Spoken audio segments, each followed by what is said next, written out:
I'm going to be doing a tutorial using the Revlon air dryer. It was highly requested on Instagram. Okay, so I did put in my leave-in conditioner and my heat protectant already. So I like to wait a little bit until my hair is a little bit not as damp, but damp, like towel damp. And then I start going in with the hair dryer. I heard this Revlon one-step airbrush was the dupe to the Hot Tools one at Ulta. Because the Ulta one was $70 some, and then I got this actually at Walmart for, it was on sale for $49. But it does the same exact thing. I've seen other reviews that are showing like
this is how I like it, with a little bit more volume.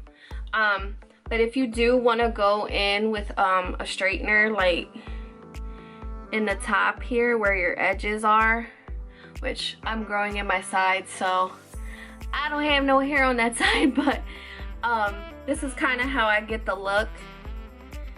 And yeah, so it's easy and I think worth it. So I do like to use like a serum or anything like that, just to give it a shine, or a defrizzer just to keep it shiny and nice and soft. This is the final product. If you like this tutorial, give it a thumbs up. Let me know what you think in the comments. And yeah, thank you for watching. Bye.